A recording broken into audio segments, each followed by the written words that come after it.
So welcome back guys in today session. And कितने आगे बढ़ चुके हैं ना हम आज फंक्शंस पे आ चुके हैं।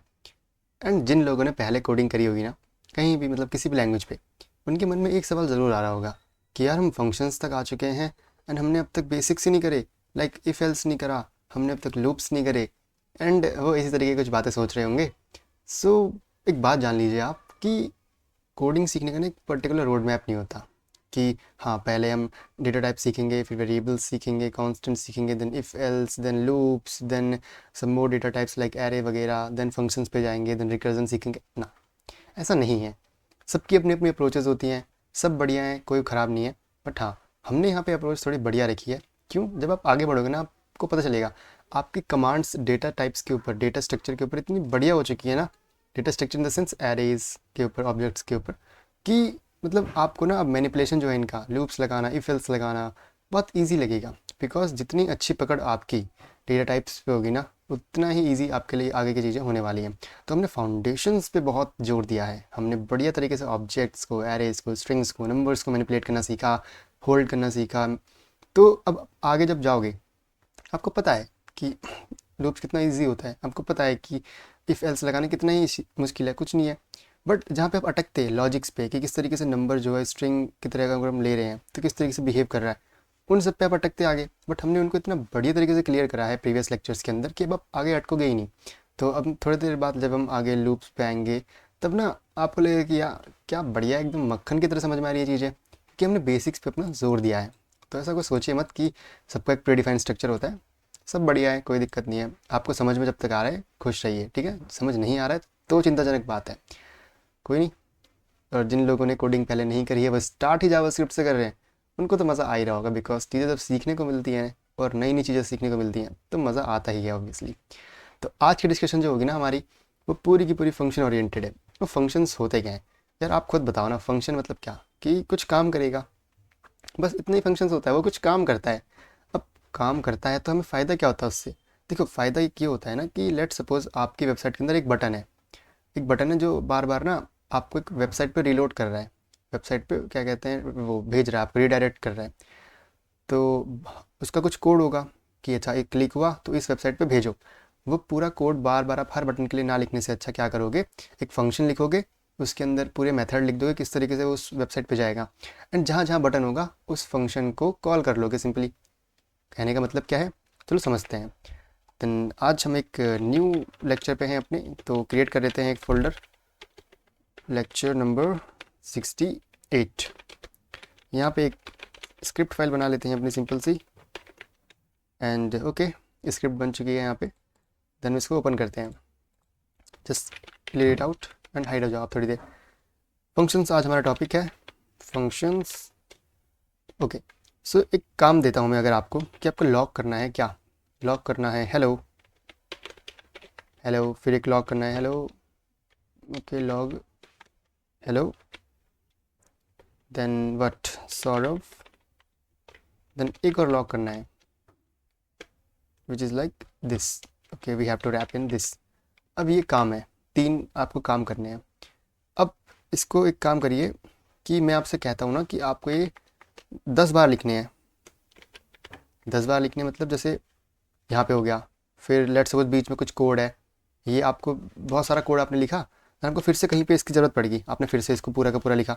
एंड फिर से आपको इसकी ज़रूरत कहीं आगे कोड में पड़ेगी, देन आपने फिर से इसको पूरा का पूरा लिखा। देन आगे कहीं पे आपको फिर से इसकी ज़रूरत पड़ेगी, आपने इसको फिर से पूरा का पूरा लिखा। एंड ऐसे ही मतलब कहीं कहीं पे आपको ज़रूरत पड़ी, देन आप इसको लिखते गए, ऐसे ही लिखते गए लिखते गए लिखते गए। तो ये देख रहे हो कितनी गलत अप्रोच है। मतलब आप सेम कोड को बार बार लिख रहे हो, बार बार लिख रहे हो कहीं कहीं पे जहाँ आपको यूज़ आ रहा है। तो ये ना एक बहुत ही मतलब क्या कहें इसको, बहुत ख़राब अप्रोच होती है। Because coding is all about to reduce our work, कि हमें बार बार चीज़ों को रिपीट ना करना पड़े। कोडिंग के अंदर एक कंसेप्ट बहुत चलता है ड्राई का। ड्राई क्या होता है? Dry means do not repeat your self. तो ये जो ख़राब अप्रोच है ना, जो ख़राब अप्रोच है, उसी को सॉल्व करने के लिए हमारे फंक्शंस आते हैं। फंक्शंस बेसिकली किस तरीके से डिक्लेयर होते हैं? सिंपल कुछ नहीं, एक फंक्शन लिखो। देखो आपको मैं फंक्शन बता भी रहा कैसे लिखते हैं। एक फंक्शन, कीवर्ड लिखो, उसके बाद नेम दो फंक्शन का। यहाँ पे लेता हूँ से माई नेम, सिंपल से माई नेम, ठीक है। पैरामीटर्स समझेंगे आगे क्या होता है, अभी ज़रूरत नहीं है, सिंपली हटाओ। यहाँ पे वो लाइन पेस्ट कर दो, ओके। देन अब जहाँ जहाँ पे ना आपको इसका यूज़ है, सिंपली क्या लिखो, बस अपना जो ये है ये लिख दो, से माई नेम। अभी ये किसको ये कर रहा है, ये कर रहा है आपको रेफ़र टू दी फंक्शन। इसको कर रहा है refer to the function only. अभी फंक्शन को एग्जीक्यूट नहीं कर रहा। जब फंक्शन को एग्जीक्यूट करवाना होता है आपको तो हमेशा एक ही पैरेंथेसिस लगानी पड़ती है आपको। Now this is executing the function, executes the function basically ये। तो मैं इसको कर देता हूँ, जो इसको कर देते हैं एक बार कमेंट, एंड इसका आउटपुट देखते हैं क्या आता है। तो मुझे पहले जाना पड़ेगा अपने लेक्चर नंबर 68 में, then I have to run the script .js। चलो हमें मिला है एक बहुत भयंकर सा, क्या एरर मिला है क्या? I don't think. ओके, इसलिए मिला है बिकॉज हमें एक बार फिर से अपने टर्मिनल को स्टार्ट करना पड़ेगा। हम जाते हैं, स्टार्ट करते हैं, एंड फिर से लिखते हैं अपना नोड। ओके, हम फिर से अपने उसमें नहीं आए, lscd lecture number 68 and node script .js। oh my god, why we are getting error again and again? node script.js, the spelling is correct यार। once again अपना टर्मिनल खोलते हैं, and what's the thing, everything is perfect। node script.js, या अब चीज़ें कुछ चल रही है, एरर तो नहीं दे रहा कम से कम, बिकॉज बेसिक्स के अंदर हमारी फाइल है ही नहीं। तो हमको पहले जाना पड़ेगा फिर से लेक्चर नंबर 68 आई थिंक, या बिल्कुल यहाँ पे हमारी क्या है, यहाँ पे हमारी फाइल ही नहीं है। व्हाट्स दिस थिंग, लेक्चर 68 ये रहा, एंड फाइल तो होनी चाहिए थी भाई, ये तो बड़ी अजीब बात है।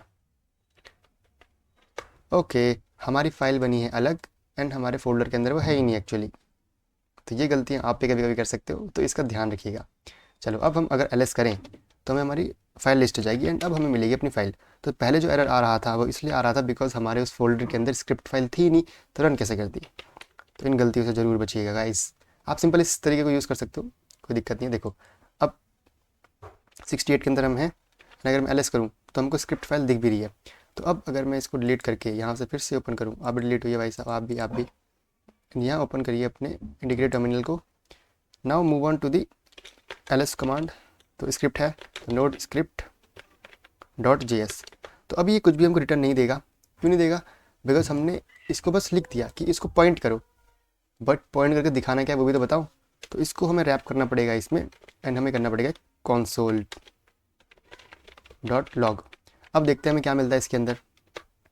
तो देखो हमें मिला refer to the function. Function कौन सा है? फंक्शन है ये। तो हमें इस फंक्शन का रेफरेंस मिल गया। अच्छा कि आप इस फंक्शन के बारे में बात कर रहे हो, ठीक है।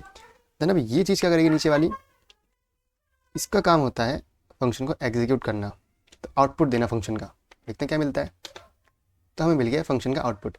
अब जब मैंने आपको पहले चैलेंज दिया था ना कि 10 जगह कॉल करो इसको, तो सिंपल जैसे कहीं आपको काम आया तो क्या करना है, अब पूरा नहीं लिखना, सिर्फ एक फंक्शन का नाम लिख देना है, एंड ये तो देखो कितना बढ़िया लग रहा है। एंड फिर और नीचे जहाँ पे आपको काम है सिंपल जाओ वहाँ पे ऐसे करके ऐसे लिख दो। तो देखो अब आपने वो 3 लाइन को बार बार रिपीट नहीं करा, आपने जैसे उस फंक्शन का नाम लिखा उसको एग्जीक्यूट कर दिया। तो ये एक काफ़ी बेहतरीन अप्रोच मानी जाती है, और इसकी वजह से ना आपका कोड का जो लाइन ऑफ कोड होता है वो बहुत कम हो जाता है, एंड आप अच्छे कोड लिख पाते हो, स्ट्रक्चर्ड कोड लिख पाते हो। तो अगर मैं अब आपसे पूछूं कि फंक्शन की डेफिनेशन क्या होती है, तो आप एक बात कह सकते हो कि फंक्शंस क्या होते हैं। Functions they are the block of code, simple, they are the block of code. Block of code कह लो, या फिर आप कह लो set of instructions, set of instructions. Okay, क्यों मैंने ऐसा बोला? बिकॉज देखो ये फंक्शन है ना, इसके अंदर ब्लॉक ऑफ कोड ही तो लिखा है हमने बेसिकली कि भाई 3 चीज़ें काम कर दो, या फिर मैंने इंस्ट्रक्शंस दे दी कि 3 इंस्ट्रक्शंस को फॉलो करो। मैंने वही लिखा कि फंक्शंस आपके ब्लॉक ऑफ कोड होते हैं या फिर सेट ऑफ इंस्ट्रक्शंस होते हैं that are designed for a particular task. Simple सी बात। क्यों भाई? क्योंकि यार जो ये मैंने फंक्शन लिखा है वो बस इन 3 चीज़ों को ही तो प्रिंट करेगा बार बार, ये थोड़ी है कि ये 2 नंबर का सम भी निकाल देगा। इसका एक पर्टिकुलर टास्क है ना, सिंपल यही। तो फंक्शंस वही होते हैं जिनके फंक्शंस को बेसिकली क्या कह सकते हो, functions are the block of code या फिर set of instructions that are designed for a particular task and can be reused. अब कैन बी रीयूज्ड क्यों लिखा मैंने? कि मैंने आपको दिखाया था कि जहाँ पे भी आपको इस फंक्शन की ज़रूरत पड़े बस इस फंक्शन का नाम लिख के ये चीज़ कर दो, बार बार ये पूरी लिखने की ज़रूरत नहीं है।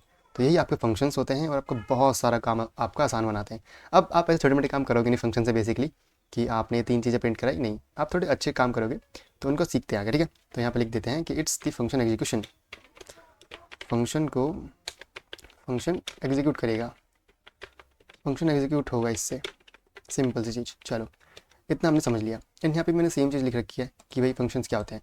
ये ब्लॉक ऑफ कोड होता है जो कि रीयूजेबल होता है एंड डिज़ाइन करा गया होता है कुछ स्पेसिफिक टास्क को परफॉर्म करने के लिए। यही बात हमने बोली थी आपको, क्वाइट ईजी, बिल्कुल। सो टू डू इट हमने सब समझ लिया कि अगर मुझे सेम काम करना है बार बार बार बार बार बार, तो मैं बार बार ये 3 लाइन प्रिंट करने की जगह अपने फंक्शन को कॉल कर लूँगा। नहीं मैंने करा कि ये फंक्शन बना दिया, जब भी मैं इसको कॉल करूँगा तो ये 3 बार हाई प्रिंट कर देगा, है ना। तो इसकी वजह से मुझे क्या करना पड़ेगा, मुझे बार बार इसको प्रिंट नहीं करना पड़ेगा तीनों लाइन को, बस मुझे फंक्शन को कॉल करना पड़ेगा। अब एक काम करते हैं ना, 2 नंबर को ऐड करने का फंक्शन लिखते हैं चलो, क्योंकि वो थोड़ा अच्छा टास्क होगा जो आपको लगेगा कि हाँ ये हम आगे यूज़ कर सकते हैं। तो क्या करेंगे, सिंपली फंक्शन बनाते हैं, चलो फंक्शन बनाते हैं एंड एक नाम देते हैं ऐड नंबर्स। सिंपल फंक्शन के नाम कुछ ऐसे दीजिएगा जो मीनिंगफुल हो।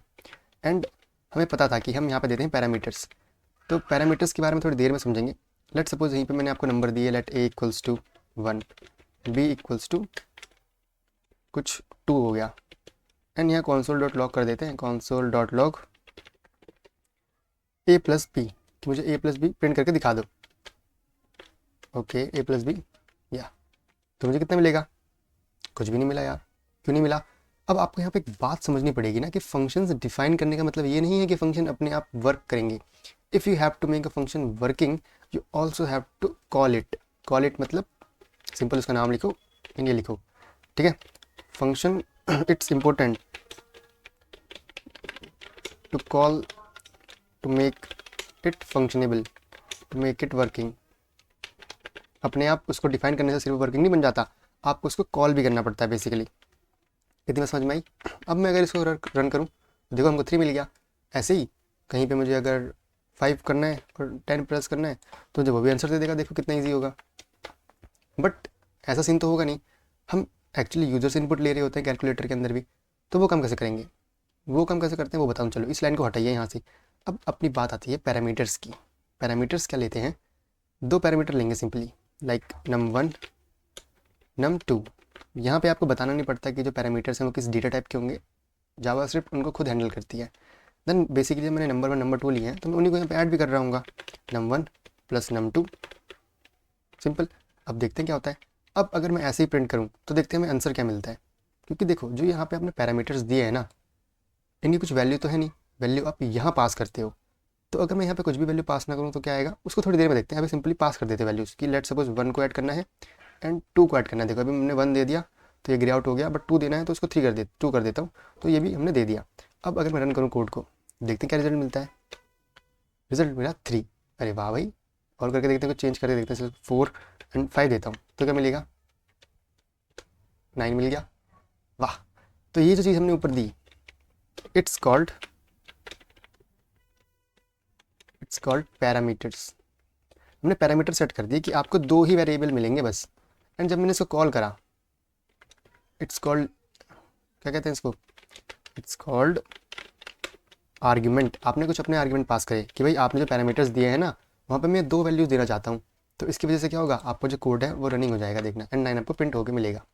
सो क्वाइट ईजी, यस, ये तो बड़ी मस्त बात है। अब मैं एक और काम कर सकता हूँ कि एक चीज़ करते हैं, यहाँ से इसको हटा देते हैं एंड एक वेरिएबल ले लेते हैं, लेट सपोज रिजल्ट नाम का। एंड इसके अंदर वैल्यू देते हैं कि आप क्या करो, num1 को प्लस करो num2 के साथ, एंड जो वैल्यू आएगी उसको अपने अंदर होल्ड कर लो। एंड फिर क्या करो कि रिटर्न कर दो। अब जब हर एक फंक्शन होता है वो रिटर्न करता है कुछ ना कुछ, तो मैं यहाँ पे क्या रिटर्न करवाऊँ, मैं रिजल्ट रिटर्न कराऊँगा, है ना, सही बात है। अब देखते क्या आंसर मिलता है। एंड कुछ भी नहीं मिला, क्यों, बिकॉज जब आपका फंक्शन एक वैल्यू को रिटर्न करता है ना, तो वैल्यू आपको कहाँ मिलती है, यहाँ पे वैल्यू मिलती है। इस वैल्यू को आपको फिर होल्ड करवाना पड़ता है। कहने का तात्पर्य क्या है कि हर फंक्शन कुछ ना कुछ रिटर्न कर रहा होता है। पहले जब हमने कोड लिखा था वहाँ पे हमने रिटर्न स्टेटमेंट नहीं लिखी थी, वहाँ पे डायरेक्टली हमने चीज़ें प्रिंट करवा दी थी, तो प्रिंट हो गई थी। बट यहाँ पे प्रिंट नहीं हुई, रिटर्न हुई है, तो रिटर्न वैल्यू को ही होल्ड करना पड़ता है। तो यहाँ पे सिंपली आता हूँ लेट रिजल्ट इक्वल्स टू, ये करा। एंड अब मैं यहाँ पे क्या करूँगा, फिर से इसको करवाता हूँ नोड, एंड कुछ भी आउटपुट नहीं मिला। क्यों? बिकॉज जो वैल्यू यहाँ से रिटर्न हुई थी वो कहाँ गई? वो एक्चुअली प्लेस हो गई इसके अंदर, बट इसको हमें प्रिंट भी तो करवाना पड़ेगा ना भाई साहब। बिल्कुल, लॉक करते हैं। अब प्रिंट करते हैं रिजल्ट। ओके, अब हमें वैल्यू मिल जाएगी। देखो, अगर मैं इसको चेंज करके क्या कर दूँ, 19 कर दूँ, तुमको वैल्यू मिल जाएगी कुछ अलग। ये देखिए। तो आई होप इतनी बात आपको समझ में आई होगी कि क्या करा मैंने। रिजल्ट को यहाँ पे स्टोर करवा लिया जो कि इनका एडिशन था, देन उस रिजल्ट को मैंने यहाँ पे रिटर्न करवा दिया जो कि इसके अंदर आ गया। अब मैंने इसकी वैल्यू को इसमें स्टोर करवा दिया एंड इसको प्रिंट करवा दिया। ये रिजल्ट और ये रिजल्ट दोनों अलग है। क्यों अलग है? बिकॉज मैंने यहाँ पे यूज़ करा है लेट कीवर्ड। एंड इसके बारे में हमने काफ़ी डिटेल में पहले बात करी थी जब हमने लेट वेयर कॉन्स्ट के बारे में डिस्कशन करा था कि ये ब्लॉक स्कोप में वर्क करता है लेट जो है आपका। हम आने लेक्चर में फिर से उसको समझेंगे, बट अभी आपके लिए ये चीज़ इतनी याद रखनी कि दोनों रिजल्ट अलग अलग है बेसिकली। ओके, तो ये अपने को समझ में आया कि ऑलवेज रिटर्न स्टेटमेंट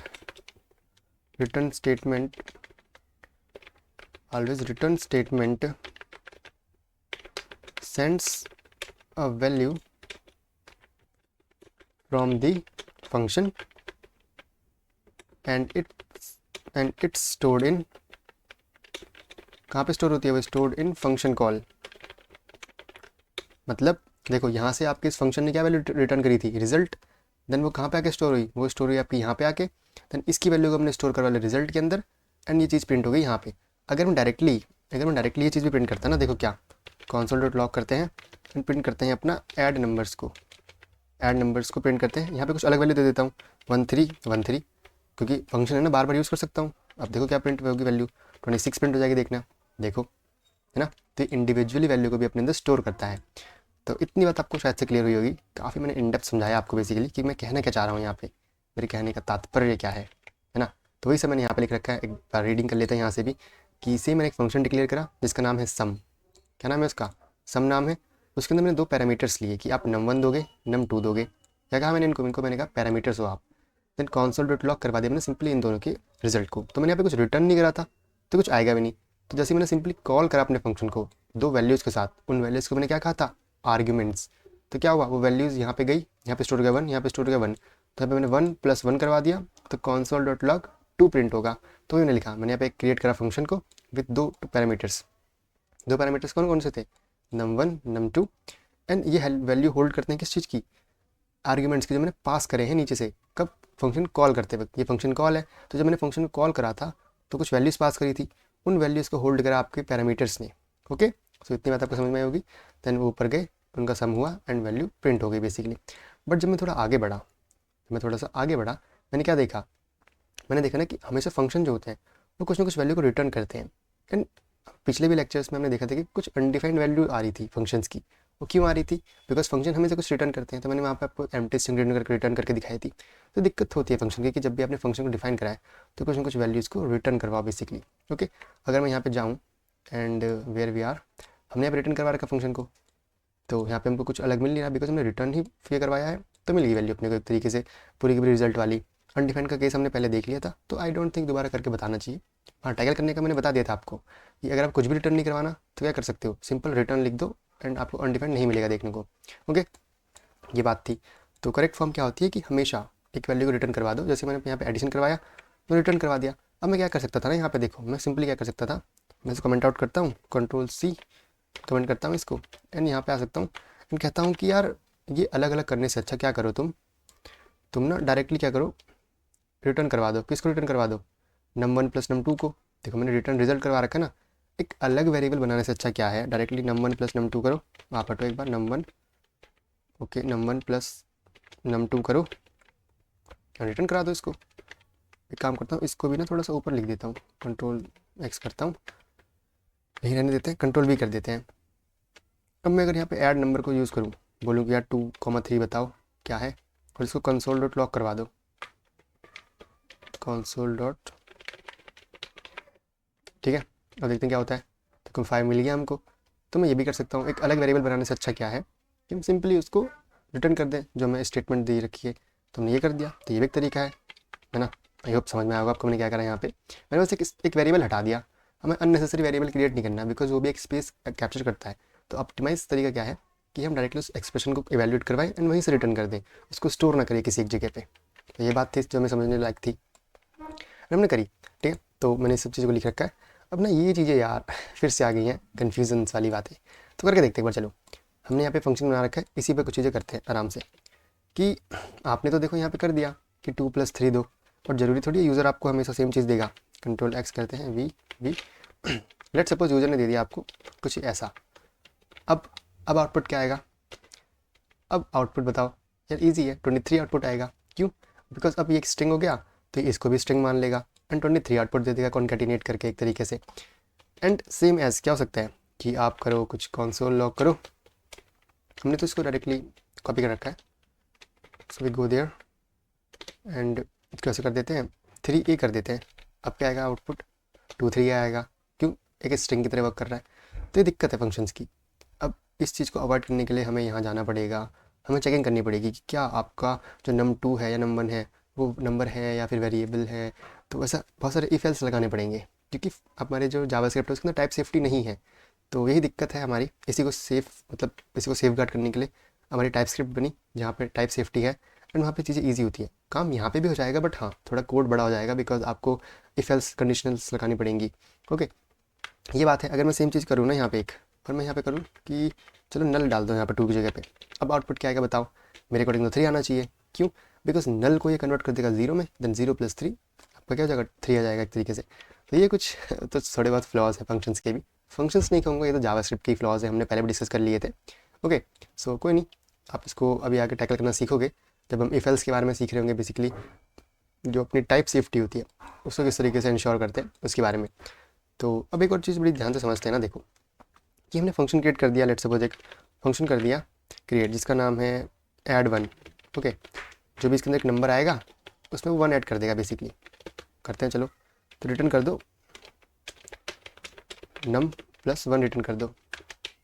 ओके, तो ठीक है। अगर मैं console डॉट लॉग करूँ, किसको console डॉट लॉग करूँ? अगर मैं अपने add1 को एंड इसमें वैल्यू पास कर दो 2 की, तो मुझे आउटपुट क्या मिलेगा?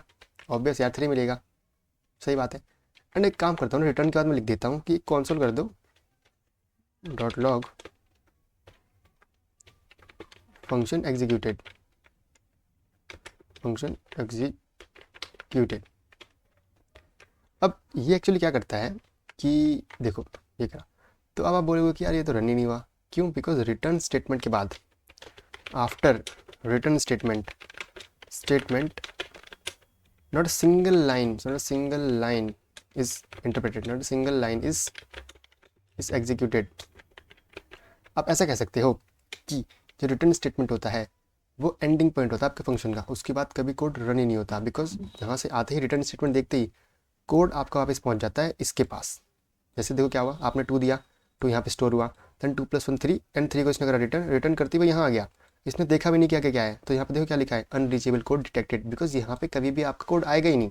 सिंपल सी बात है, समझ में आई आपको? तो इसको ध्यान रखना कि रिटर्न स्टेटमेंट के बाद आपको कोड कभी नहीं लिखना। हाँ, उससे ऊपर ऊपर लिखोगे तो चलेगा। मैं यहाँ पे अगर लॉक करवाऊँ बेसिकली फिर से आंसर लिखता हूँ कि द आंसर इज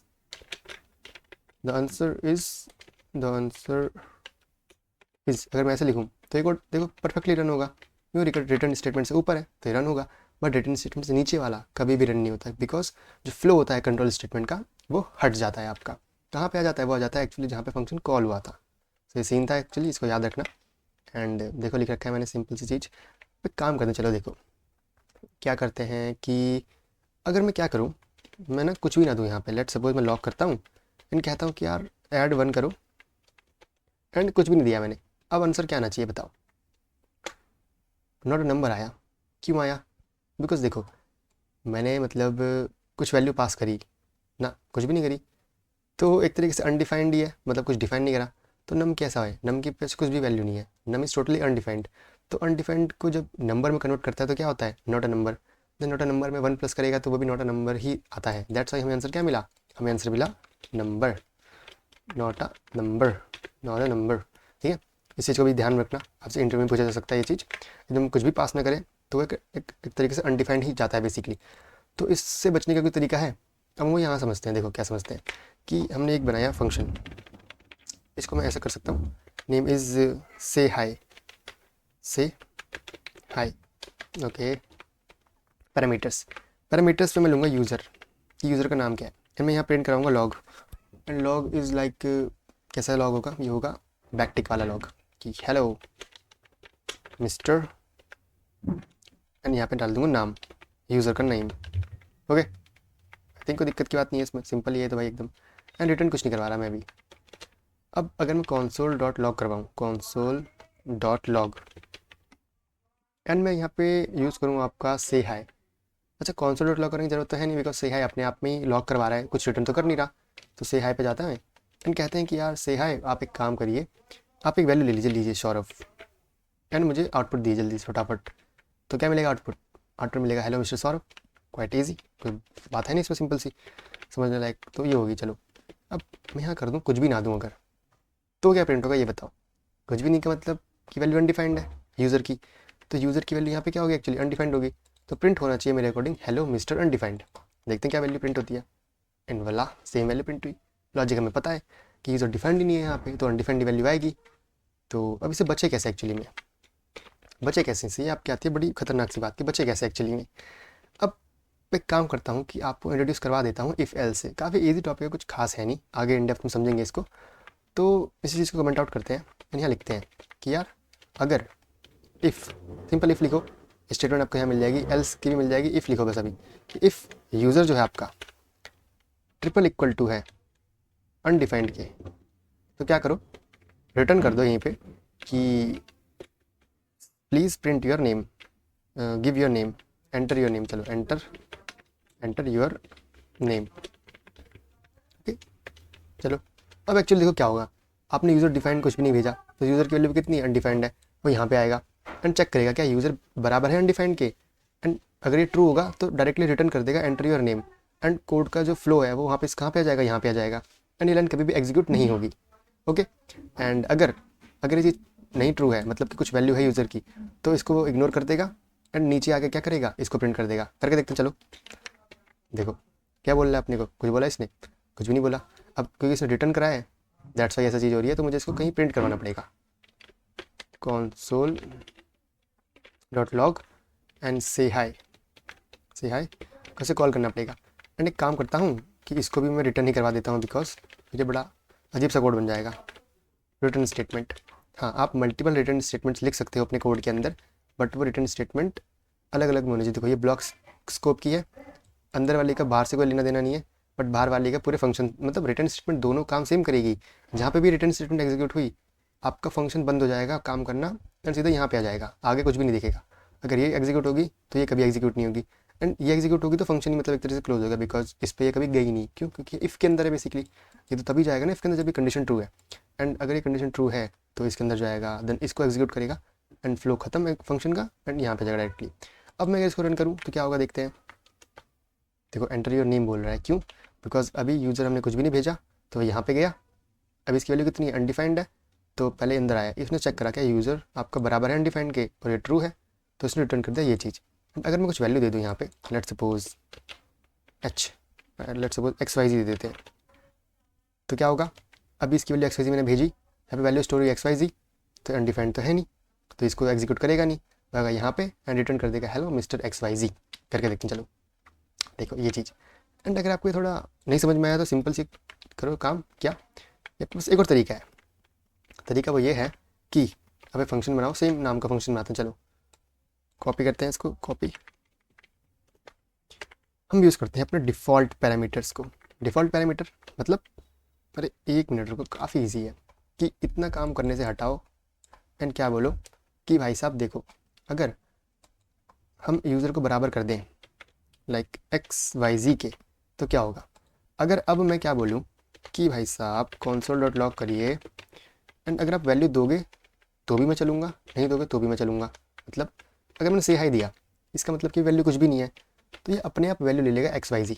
देखो हेलो मिस्टर XYZ, अगर आप कुछ वैल्यू दोगे तो मैं अपने हिसाब से चल लूँगा, तो मैं आपके हिसाब से चलूँगा। मतलब अगर आपने वैल्यू दी तो आपकी वैल्यू ले लूँगा, अगर आप नहीं दोगे तो मैं अपनी वैल्यू ले लूँगा। सिंपल सा इसका ये मतलब है। देखो अगर मैं लिखता हूँ हेल, यहाँ पर लिखता हूँ कि लाइक हार्वर्ड लिख देता, चलो कुछ मन में आ नहीं रहा, तो देखो हेलो मिस्टर हार्वर्ड आ गया, एंड अगर आप वैल्यू नहीं दोगे तो क्या होगा, वो चलेगा अपने हिसाब से जो हमने डिफ़ॉल्ट वैल्यू सेट कर रखी है। देखो हेलो मिस्टर XYZ, तो ये तरीका है डिफ़ॉल्ट पैरामीटर्स सेट करने का।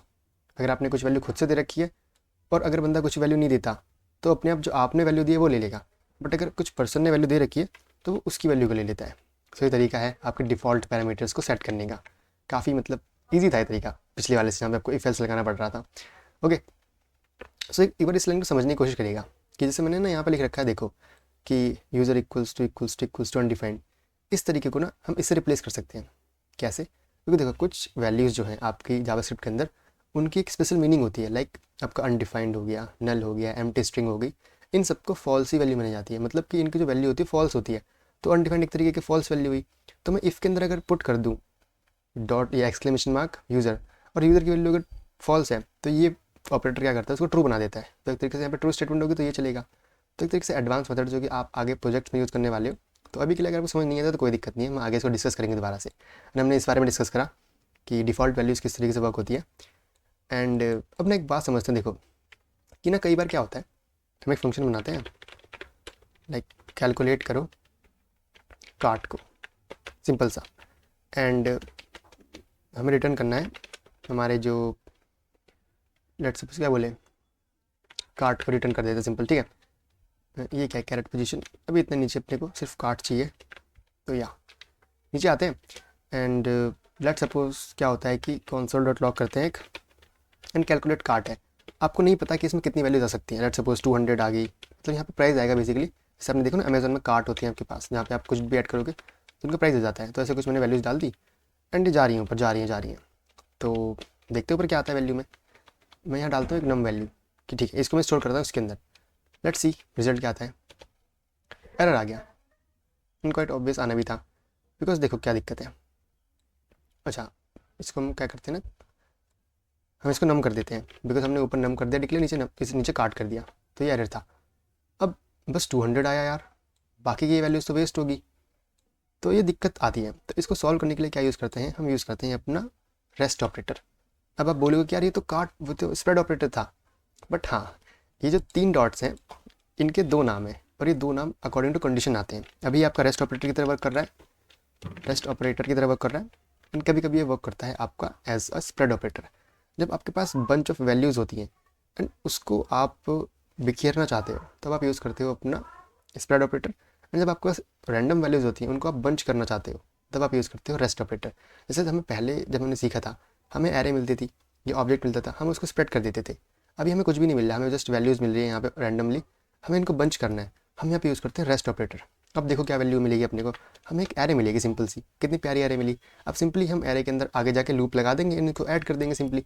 तो काफ़ी यूज़फुल ये मेथड होता है जब हमको नहीं पता होता कि हमको क्या वैल्यू मिलने वाली है। तो ये बात मेरे को ध्यान रखना है। एंड एक और मैं आपको यहाँ पे इंटरव्यू क्वेश्चन दूँ तो मैं यहाँ पे लिख दूँ कि val1 val2 ऐसे। तो अब मुझे बताओ कि नम में वैल्यू क्या होगी, ठीक है, कमेंट करके मुझे बताइएगा।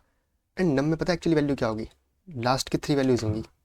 अब ऐसा क्यों, बिकॉज देखो ये चीज़ चली गई इसके पास, ये चीज़ चली गई इस वेरिएबल के पास, ये वैल्यू गई इस वेरिएबल के पास, एंड बाकी जो 3 रैंडम वैल्यूज़ बची ये आपकी इंसर्ट होगी इसके पास एज एन एरे। तो हमें आउटपुट मिला ये चीज़। तो ये एक इंटरव्यू में पूछा था सवाल है, तो इसको याद रखिएगा आप हमेशा कि मैं कहने का चाह रहा था यहाँ पे। मैंने लिख रखा नोट्स में अपने बेसिकली, देखो यहाँ पे भी आप पढ़ सकते हो कि एज ये वाली वैल्यू इसमें गई, ये वाली वैल्यू इसमें गई। तो नम में वैल्यू कौन सी गई, सिर्फ ये 2 लास्ट की वैल्यूज़ गई। तो जिस तरीके से मैंने यहाँ पे रैंडम वैल्यूज़ पास करी, तो आप पास कर सकते हो अपने ऑब्जेक्ट्स को भी, किसी ने मना थोड़ी करा है। अगर हम सिंपल बनाओ एक फंक्शन, लाइक फंक्शन का नाम कुछ रख देते हैं मैनिपुलेट ऑब्जे, मैनिपुलेट करो ऑब्जेक्ट को। मैनिपुलेट कुछ नहीं करेंगे, जस्ट ऐसे कुछ खेलेंगे अपने ऑब्जेक्ट के साथ।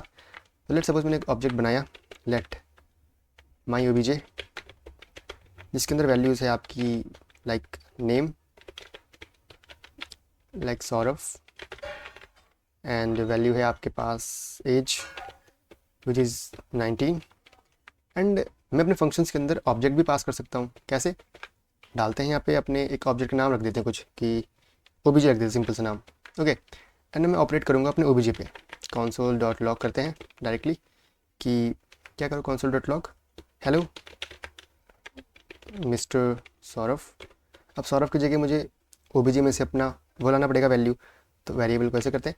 अब जो एक्चुअली ओबीजे देखो यहाँ पे आया, मैं कैसे करूँगा यहाँ पे ऑपरेट, मैं अपने माई ओबीजे को कॉल, मैनिपुलेट ऑब्जेक्ट को कॉल करूँगा मैनिपुलेट ऑब्जेक्ट फंक्शन आप आओ, इसमें पास करूँगा अपना ऑब्जेक्ट। अब ऑब्जेक्ट में डिक्लेयर कर रखा है माई ओबीजे नाम का, जिसके अंदर वैल्यूज़ क्या क्या है। अगर मैं इसको सेलेक्ट करूँ तो मुझे वैल्यूज़ मिल रही है भाई यहाँ पे, बताओ एक बार। बट मैं ऊपर से देख सकते हो, देखो इस पर मेरे नेम वैल्यू है एंड एक एज वैल्यू है। तो मैं डायरेक्टली इसको पास करता हूँ अपने फंक्शन के अंदर। तो अब इस ओबीजे के अंदर क्या वैल्यूज़ होंगी बताओ, अगर आपको पता है तो। जो मैंने पास करा, पास क्या करा मैंने, पास मैंने करा है अपने को ये वाला ऑब्जेक्ट। तो ये पूरी की पूरी वैल्यू, ये वैल्यू किसके अंदर है, ओबीजे के अंदर है। तो अब मुझे इनको एक्सेस करना है, तो मैं एक्सेस करूँगा ओबीजे, बिकॉज फंक्शन के अंदर तो वो ऑब्जेक्ट इस तरीके से वर्क कर रहा है ना। देन ओबीजे के अंदर डॉट लगाऊंगा तो मुझे वैल्यूज़ मिल जाएंगी। लाइक मुझे नेम एक्सेस करना है तो मैं नेम एक्सेस कर लूँगा, क्या लिख दूंगा, एंड योर एज इज़, फिर से यहाँ पे मैं वेरिएबल इंजेक्ट करता हूँ, एक सिंपल लिखता हूँ ओबीजे डॉट एज।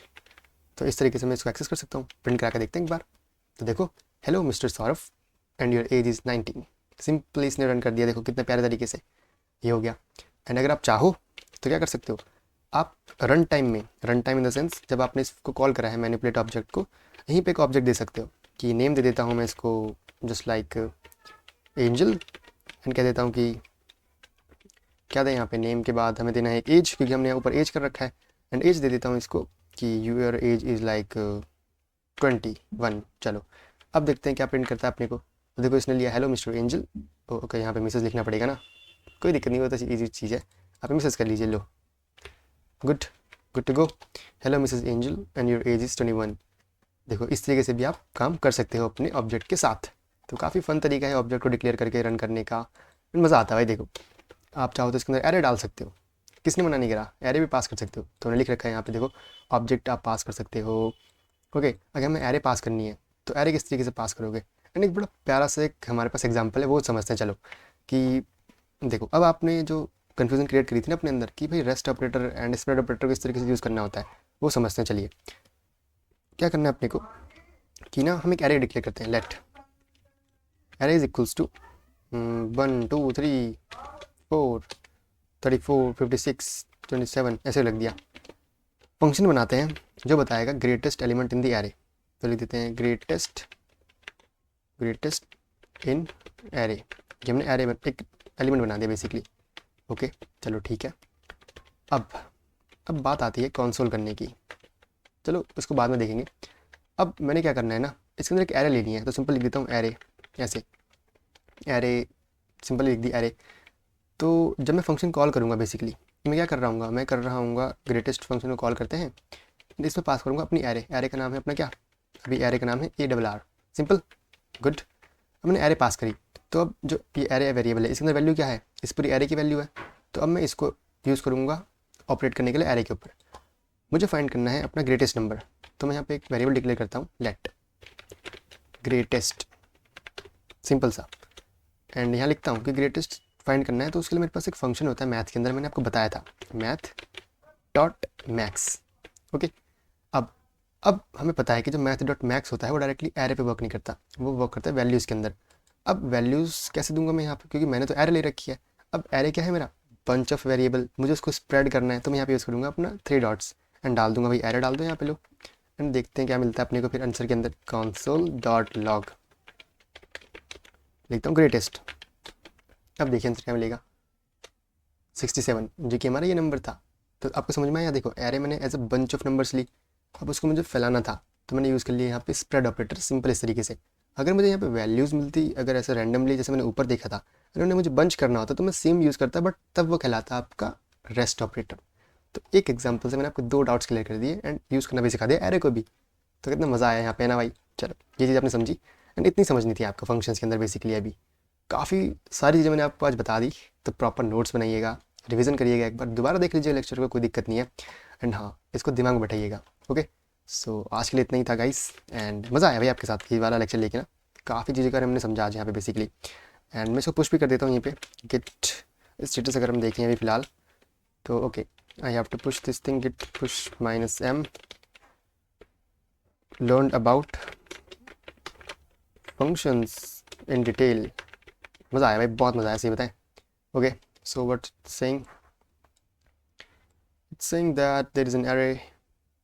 ओके, हम भी क्या ही ब्लंडर कर रहे हैं गाइस, गिट पुश नहीं होता गिट कमिट होता है।